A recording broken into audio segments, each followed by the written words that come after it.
Hey, want a cookie? Oh, I know you just ate, so you're craving something a little sweet. Besides, one cookie isn't gonna kill you. How about half? Just a bite? Bite it. Bite it. Bite it. Food noise isn't fair, but Mochi Health is. Your affordable GLP-1 source that puts you on a path to successful weight loss by quieting food noise. Bite it. Shh. Learn more at joinmochi.com. Mochi members have access to licensed physicians and nutritionists. Results may vary.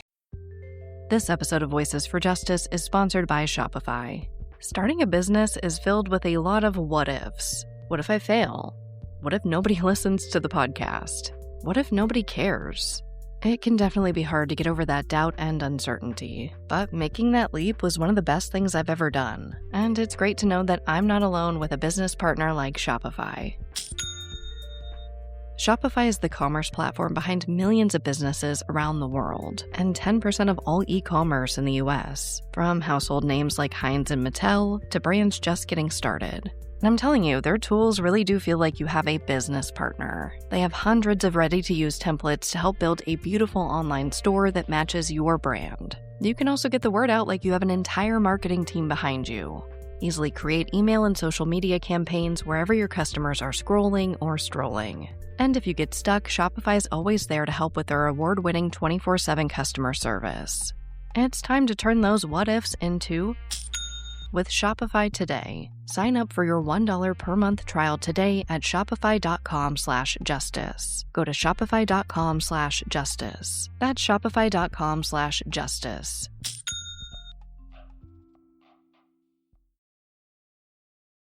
Voices for Justice is a podcast that uses adult language and discusses sensitive and potentially triggering topics, including violence, abuse, and murder. This podcast may not be appropriate for younger audiences. All parties are innocent until proven guilty in a court of law. Some names have been changed or omitted per their request or for safety purposes. Listener discretion is advised. My name is Sarah Turney, and this is Voices for Justice.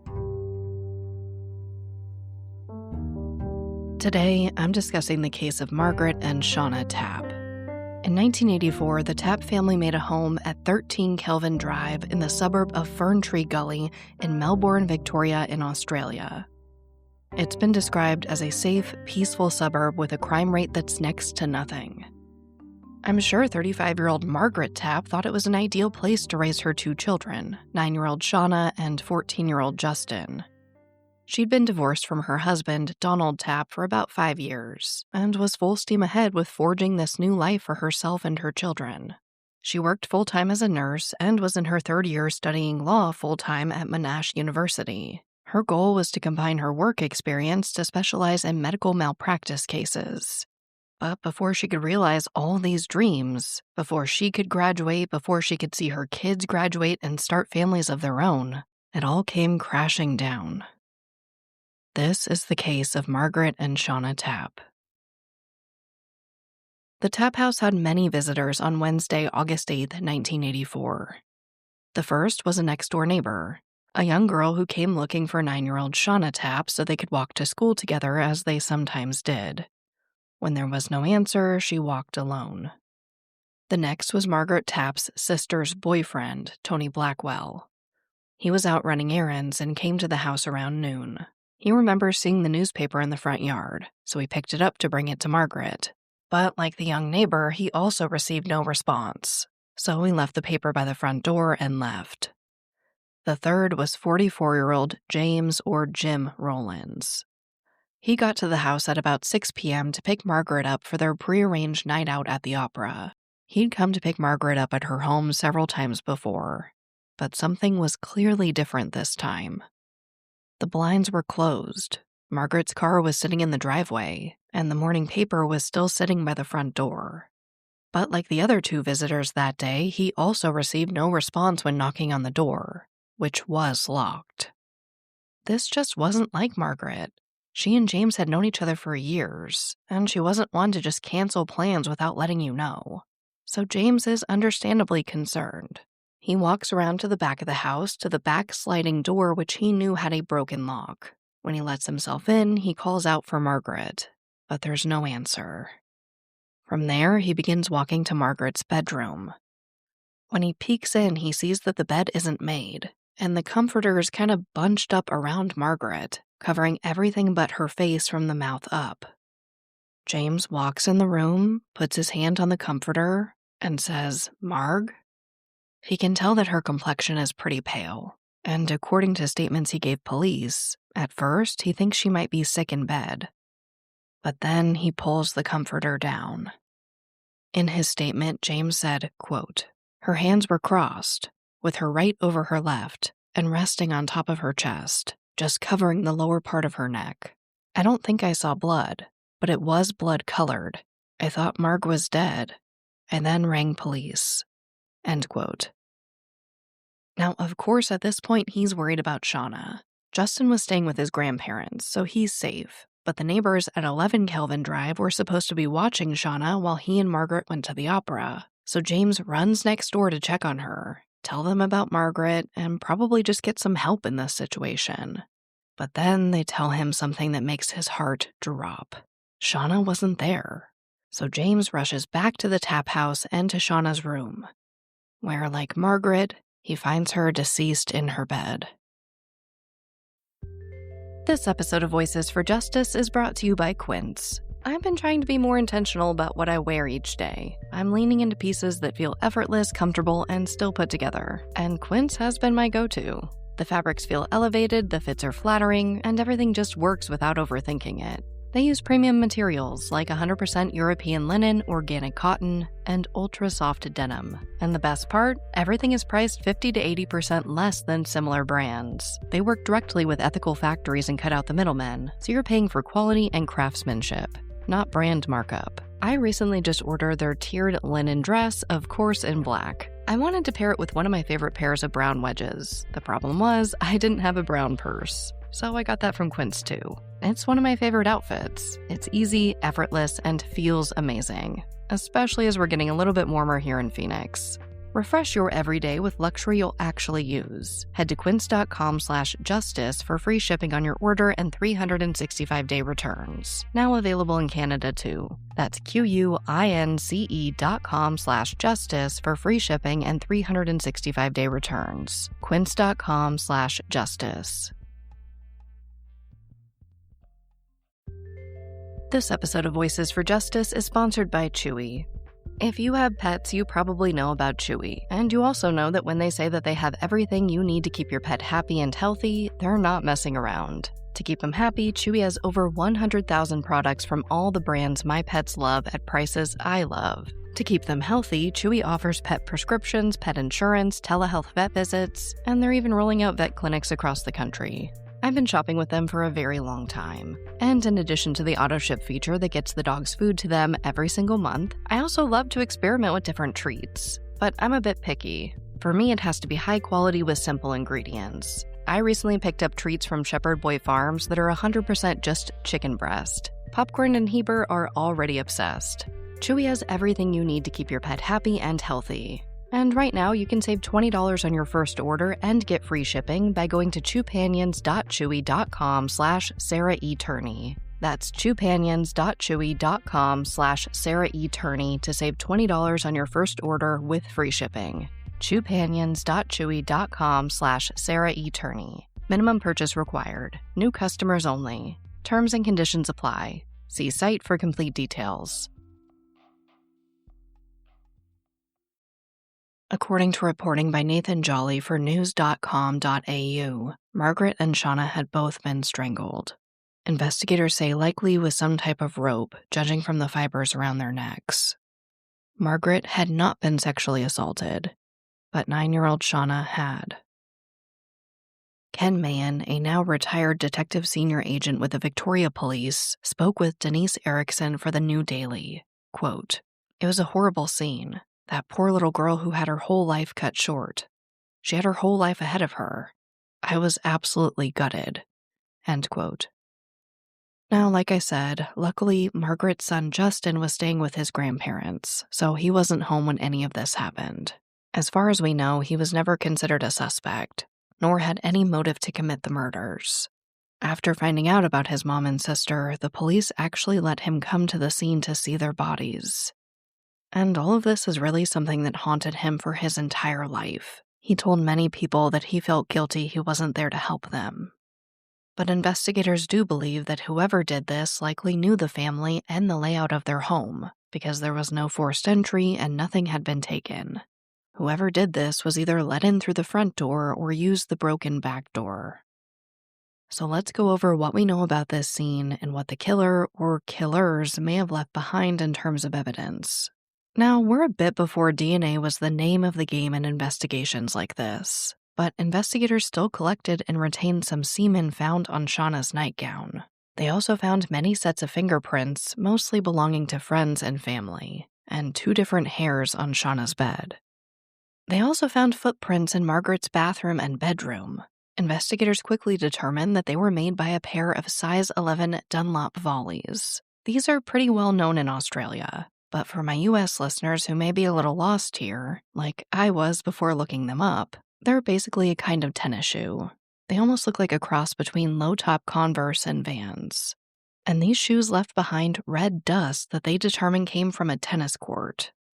So we have DNA, we have hair, we have fingerprints, we have these footprints along with this dust, and soon witnesses began reporting seeing a suspicious vehicle, a red ute, parked down the street on the day of the murders as well. A ute is kind of like a truck in terms of style. Neighbors also reported hearing a muffled scream around 11 p.m., and the Tapp family dog barking frantically around the same time, which they report was unusual. Another neighbor's dog also began barking shortly after that, which they again say was unusual. So they seem to have quite a bit of evidence here. And as investigators start retracing steps, going through the house and speaking to whoever they can, they're also able to put together a pretty loose timeline. They believe Margaret and Seana were killed late on August 7th after they both went to sleep, or in the early hours of August 8th. The last time anyone physically saw Margaret or Seana was the 7th. Their neighbors, the Bomfords, remember that Seana and their 11-year-old daughter Karen got into a fight while walking home from school. It seemed like just kid stuff. And at about 5 p.m., they also saw Margaret sitting alone in her home studying, which was a pretty common occurrence. And the last time anyone spoke with Margaret was at 7:35 p.m. that same day, Tuesday the 7th. Who it was is a bit unclear. According to 1984 reporting from The Age, this person was only described as a male friend, though other reporting states it may have been James Rowlands to confirm their plans to attend the opera. So take that for what you will.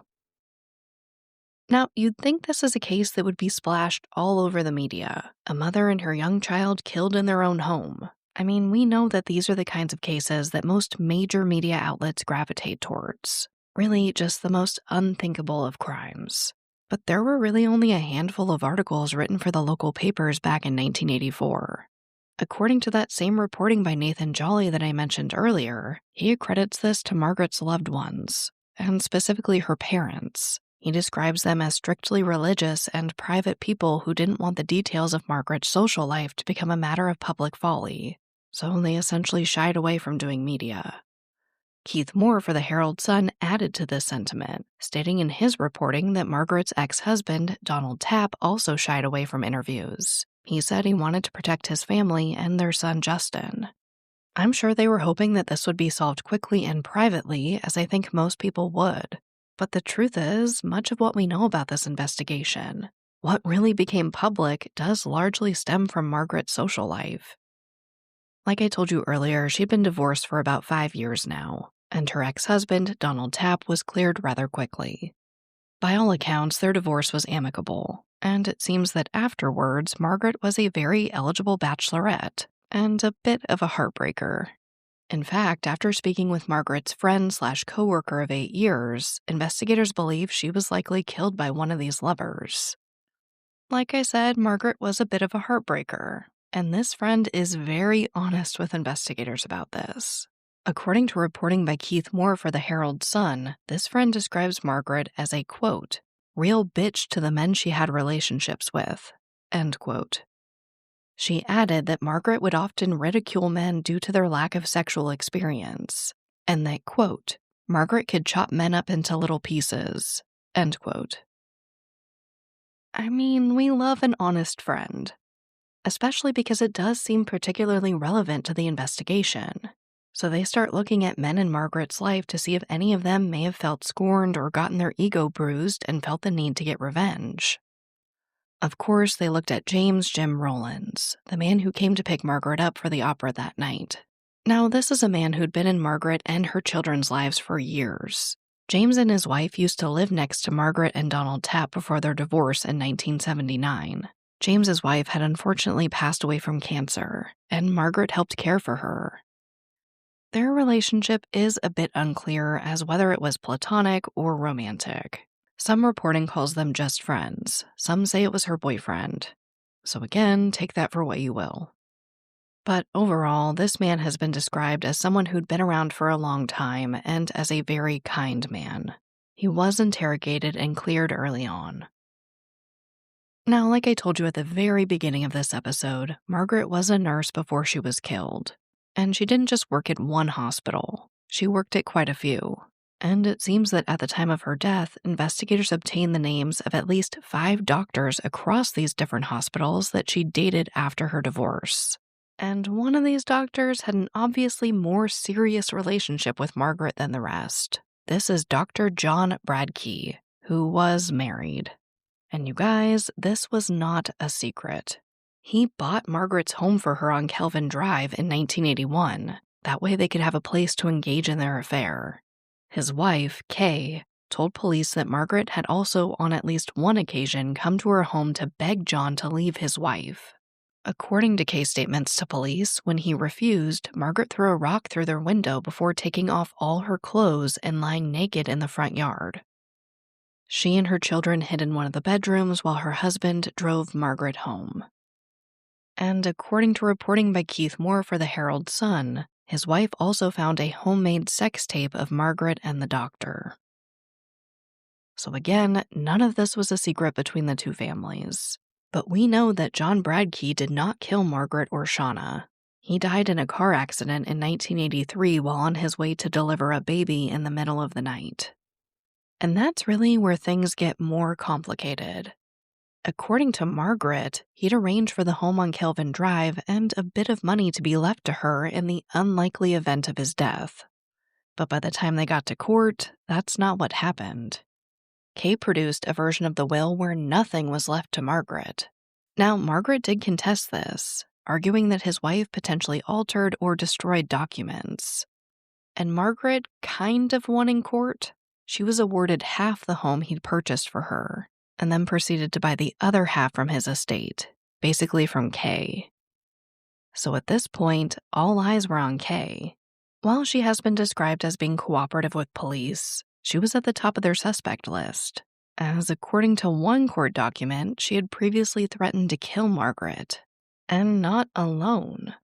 The theory was that she enacted her revenge for the affair by hiring an unnamed pedophile friend of hers to kill Margaret and sexually assault and kill Seana. It's definitely dark. But this theory was so viable to investigators that they actually tapped Kay's phone and the phone of this supposed pedophile friend. And according to that same reporting by Keith Moore, the wife of this pedophile told police that Kay Bradkey had given her husband about $50,000 just a few months before the Tapp murders. And as if that wasn't enough, she added that her husband told her the murders happened because Margaret Tapp was an evil woman who deserved to die because of her relationship with John Bradkey and putting his wife through hell.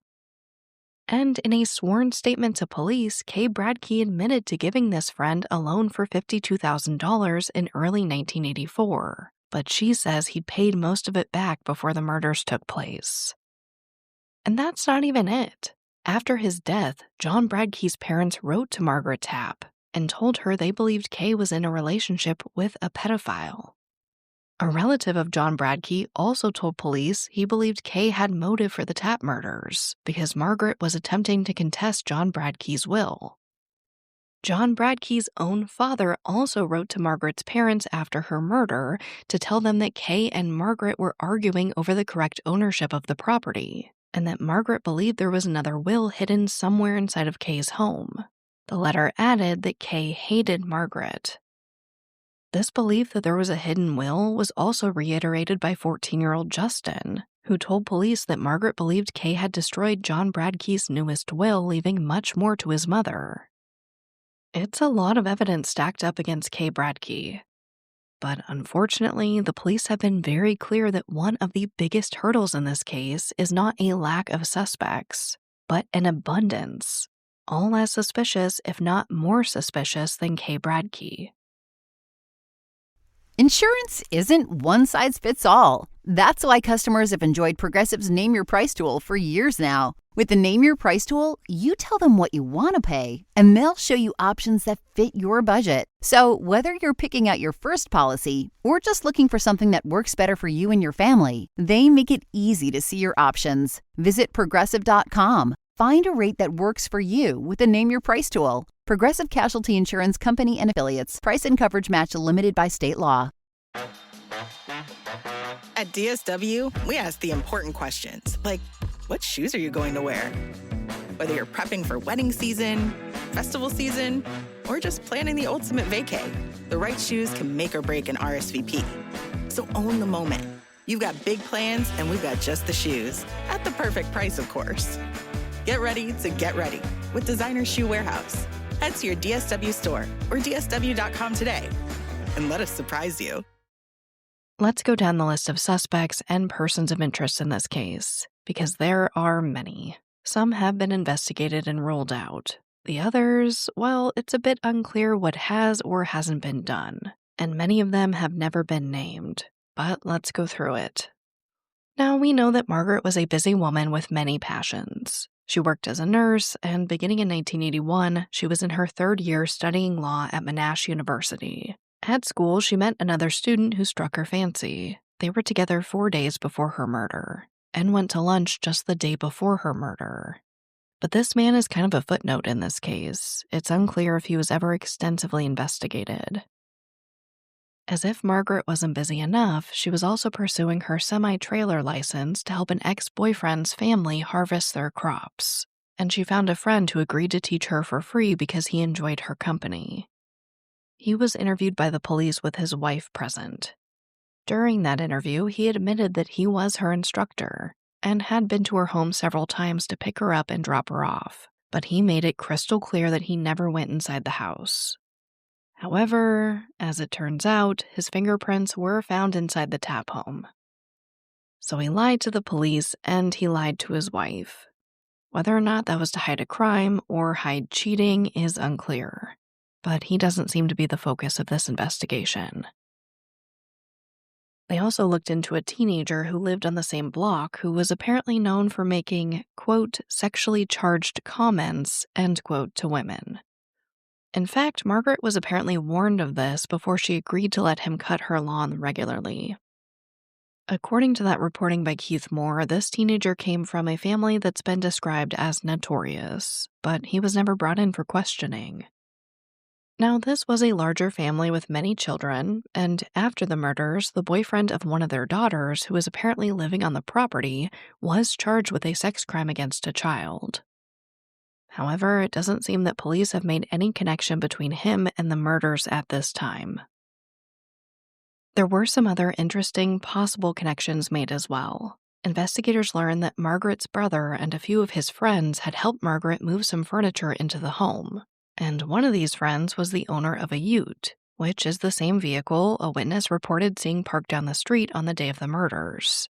This friend was identified and questioned, but ultimately never tied to the murders.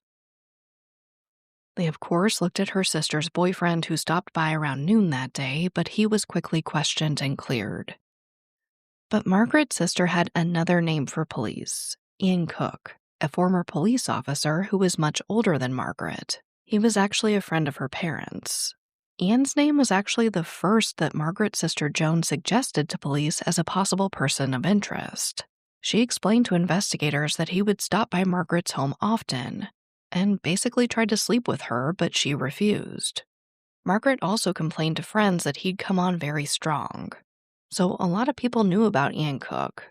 And wouldn't you know it, Ian Cook was friends with someone on the homicide squad, an officer named Jimmy Fry. And Ian Cook was there the day that Margaret and Shauna's bodies were found. He came to the home to retrieve a book he says he lent Margaret. He was let into the active crime scene, removed at least this book, and left. Now, police did search his vehicle at one point and found a rope and whip inside. But when they went to follow up and question him about his relationship with Margaret, he refused to be fingerprinted, reportedly on principle. But it's not like he shied away from the case or this family. He actually insisted on riding in the same vehicle as Margaret's family during her funeral procession. Ian Cook has never been charged with any crime related to Margaret or Shauna, but definitely remains one of the most discussed persons of interest to this day. But like I said, there's no shortage of suspicious people in this case. They also looked at a colleague of Dr. Bradkey and of Margaret, which reporting for the Herald-Sun has called Dr. X.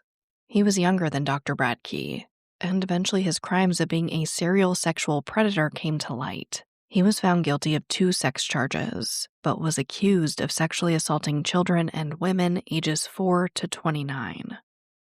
Not only that, he allegedly wore size 11 Dunlop volleys and played tennis just 14 minutes from the Tapp home on the night of August 7th.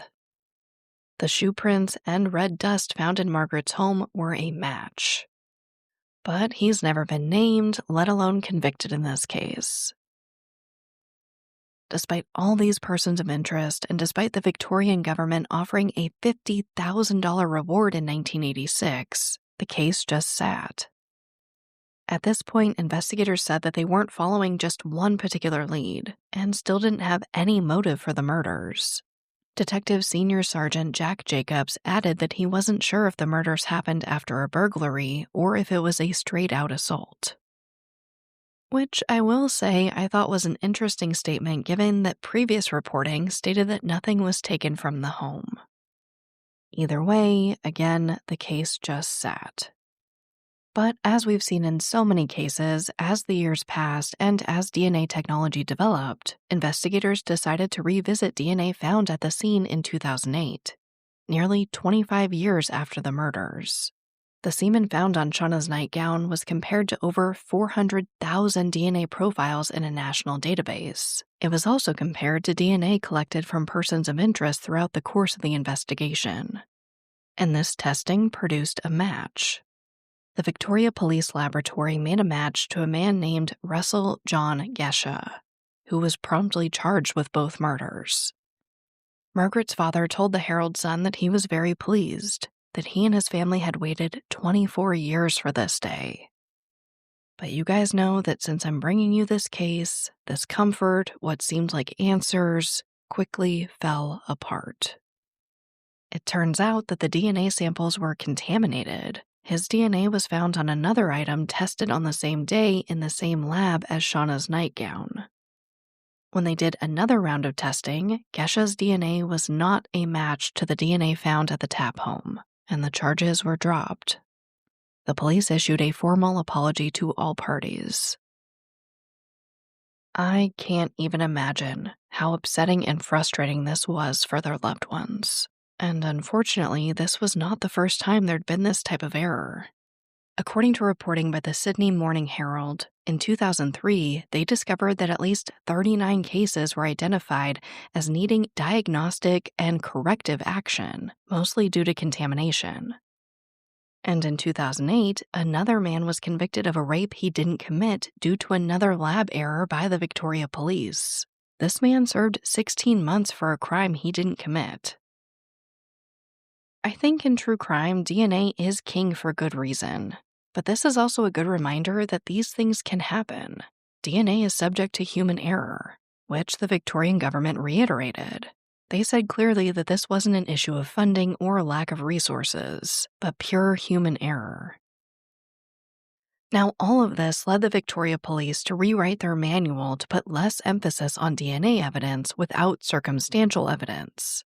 They also had to revisit thousands of crimes that had been solved by DNA evidence. And while we're here, let's talk about who has not been formally cleared by DNA evidence in the Tapp case. Now, this list comes from Andrew Rule's reporting for the Herald News. He says that on the 20th anniversary of the murders, he revisited the case and compiled this list. So again, these are the people who he says have not been cleared by DNA. Margaret's brother, Margaret's brother's friend who owned the red Ford Ute, the man who gave her driving lessons, the man from Margaret's school, the boyfriend of the woman who lived down the road, Dr. X, and Ian Cook, the former police officer. However, in conflicting reporting by Keith Moore for the same parent news organization, he claims that Cook may have been cleared using DNA in the late 1990s, along with a surgeon Margaret was seeing, and Kay Bradkey's pedophile friend. So, like I always say, take that for what you will. It's also unclear kind of where the DNA stands, if there's still a viable sample for testing. What they did to your family, you're lucky to make it out alive. Streaming on Peacock. These men are going to come after me. Taking them out is my only chance. Put a bullet in her head. From the co-creator of Ozark. Looks like a family was running drugs. Execution-style killing, it's rare for the Keys. And it leads on who they might have been running for. The cartel killed my family. I'm gonna kill them. All of them. MIA. Streaming now. Only on Peacock. In 2014, the head of the Victoria Police Homicide Cold Case Unit, Ron Iddles, took the case. He told Keith Moore that he thought that this was solvable. However, he admitted that there were issues with the case. One of them is that they may have cleared potential suspects using corrupted DNA samples. He also specifically said that he wanted to take another look at Kay Bradkey. So again, in 2014, even at this point, she was at the top of their list. Now, it appears that Iddles asked officers going through a detective training course to look at the files and come up with some ideas on possible next steps. But it doesn't seem that much has come from those next steps. Or if they have, investigators aren't telling the media about it. So really, the case has just sat again. And unfortunately, that same year, 2014, there was more tragedy in the Tapp family with the death of Justin Tapp. Justin was diagnosed with PTSD following the murders of his mother and sister. According to reporting by Keith Moore for the Herald Sun, he'd always blamed himself for the murders, saying that if he'd been home at the time, it would have never happened. Of course, this was not his fault. He was only 14 at the time, but it followed him through adulthood. And according to his ex-girlfriend, Wendy O'Donovan, he'd attempted to die by suicide several times. She's described him as a religious and soulful man who would often talk about something called a peace pill, a pill that would allow him to die by suicide. In June 2014, Wendy got a call from Justin's maternal aunt asking her to check on him. When Wendy got to his home, there was no answer, and when she looked through the window, she saw him collapsed on the floor. Next to his body was a book that outlined different suicide methods and discussed the morality of dying by suicide. It's unclear how long Justin had been there. Based on witness statements from Justin's neighbors, investigators believe he likely died on May 29th or May 30th. Wendy found him on June 3rd, just weeks before the 30th anniversary of Margaret and Seana's murders. Due to how badly decomposed Justin's remains were, the coroner insisted on using DNA for a formal identification of his remains. Unfortunately, they weren't able to determine his exact cause of death, though in addition to the book they found next to Justin, they also found potassium formate in his trash, as well as a mug with white residue on it. From what I could find, it seems that officials are a bit split between Justin dying by suicide and him accidentally overdosing on a mixture of drugs and alcohol. But what is clear is that whoever killed Seana and Margaret Tapp also eventually claimed Justin's life as well. This case is truly as heartbreaking as it is puzzling. But like I said, investigators have never given up hope. I've brought you guys some other cases out of Australia, specifically the Beaumont children and the case of Rosemary Brown and Melissa Trussell. And like in those cases, Margaret and Seana's case is a part of their program offering $1 million to anyone who can help solve them. Which brings me right to our call to action. Please share this case. While it's unclear if there's still viable DNA to be tested, I think this case has an abundance of circumstantial evidence that right now seems to point to a lot of different people. But we know how these things work. Investigators just need the right information to lead them to the right person. And again, right now they are offering a $1 million reward for that information.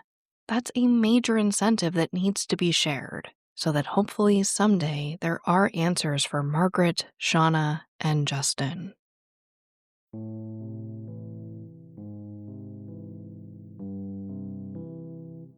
As a reminder, 35-year-old Margaret Christine Tapp and 9-year-old Seana Tapp were killed on or about August 7, 1984, in their home at 13 Kelvin Drive in the suburb of Ferntree Gully in Melbourne, Victoria, in Australia. Anyone with information is asked to call Crime Stoppers at 1-800-333-000 or to submit a tip online at crimestoppersvic.com.au. But as always, thank you, I love you, and I'll talk to you next time.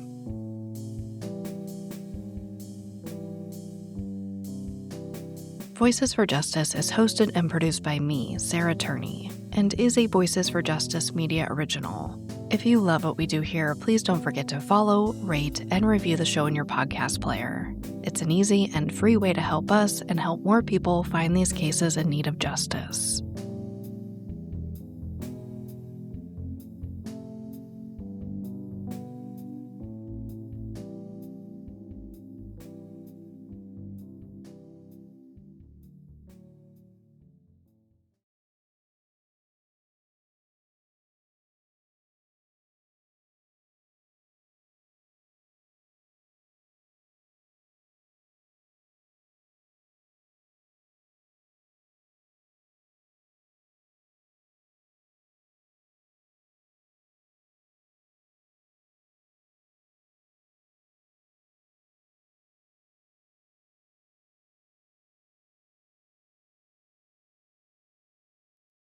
Welcome to the Secret After Show. The studio door is open and our emotional support puppies, Popcorn and Heber, are in the room.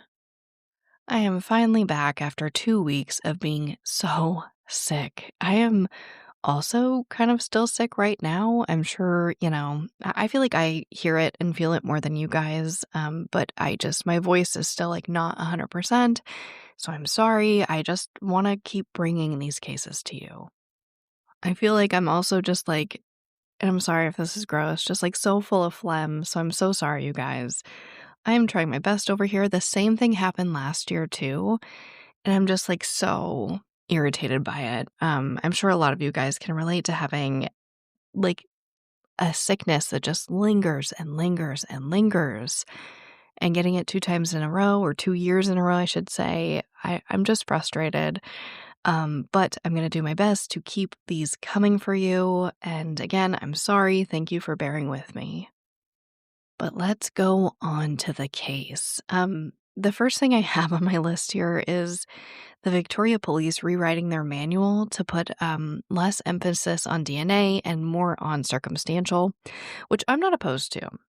I think that for good reason, DNA and circumstantial evidence are weighed equally in court.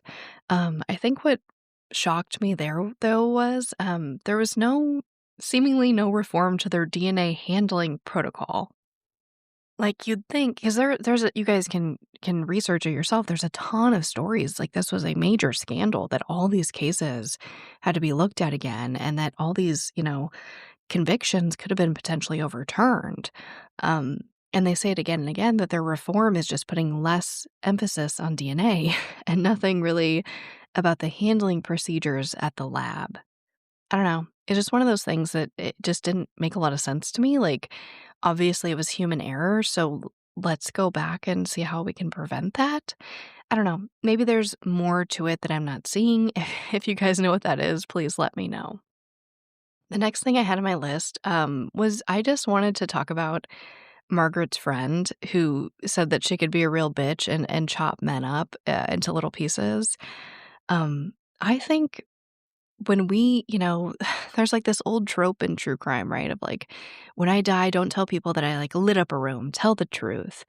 And I think that this woman that is also unnamed, so many unnamed people in this case, was a true example of that. She was like, no, like, Margaret was this person. She was a strong woman who, dated around. She dated a lot of men, and she could sometimes be a little mean to them. And I think that that is so helpful, to be honest, right? Instead of saying like, she was this perfect angel and, blah, blah, blah. Like, we need friends like that to come forward to help solve these cases.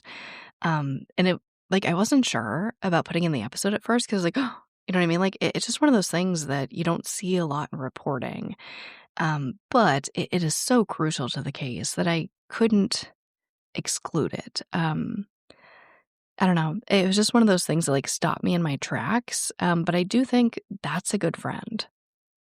I also, already know there's going to be so much victim blaming in this case. Like, it's anytime there's a woman who could have been killed out of, scorn because she was dating multiple people. I think that there's inherently a lot of victim blaming, especially when there's a child involved that was, especially assaulted and killed.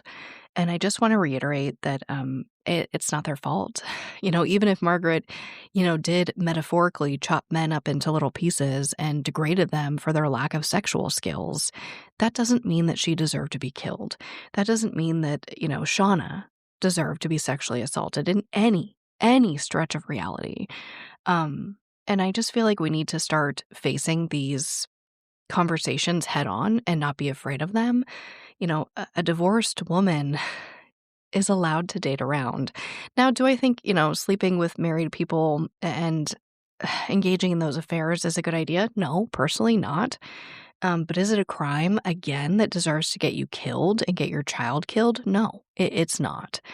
So I just, again, wanted to address that head on because I know it's going to happen. I know it's going to happen. And if you are tempted to leave a comment, in that fashion, please don't. It just doesn't help anybody, and it just continues to move forward this victim blaming culture because again, how many times do I have to say it? No one deserves to be killed for something like that. It's not a good excuse.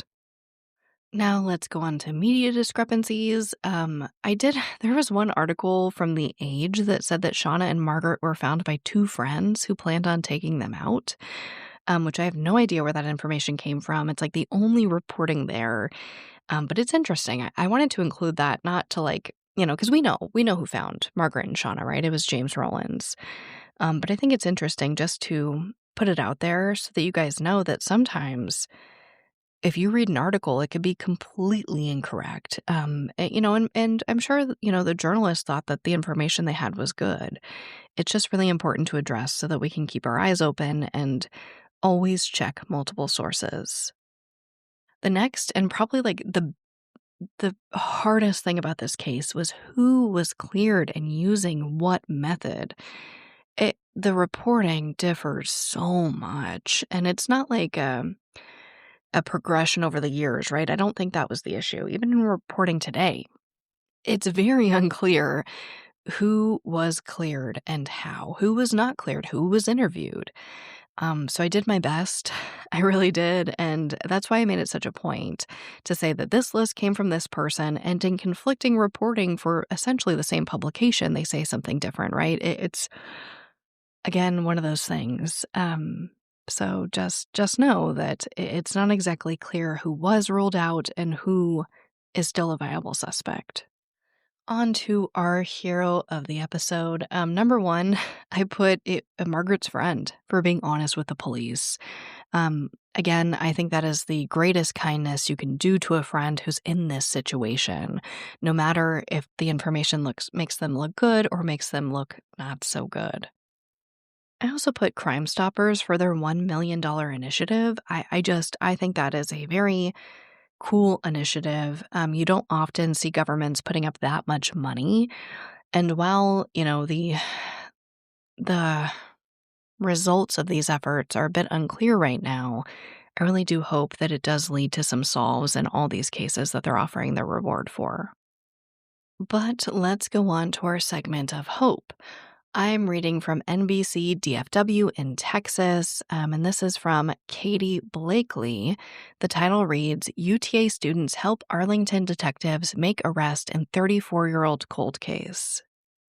Police announced the arrest of Janie Perkins, age 65, for the 1991 murder of Cynthia Gonzalez. So like the title reads, essentially the local police department partnered with the university to help solve this case, a crowd solve moment, really. The article explains Gonzalez was reported missing on September 17, 1991. The 25-year-old young mother, who police said was an adult entertainer, had left to meet a client for work the night before and was never seen alive again. Her ex-husband reported her missing, and her car was found abandoned hours later in the 900 block of Cedar Springs Terrace. On September 22, 1991, her body, which had been shot multiple times and was decomposing, was found in rural Johnson County. So after 3 decades, essentially, they turned to these students at the university. And it does look like it was a group of select students who were given what they're calling rare access to all the materials, with the exception of physical evidence. And they don't really say who or how. They just say that fresh eyes led detectives to re-question now 63-year-old Janie Perkins after these students noticed that Gonzalez and Perkins were friends and shared a romantic partner. And it looks like this unidentified partner told Perkins that they were ending their relationship to be with Gonzalez. So there's your motive.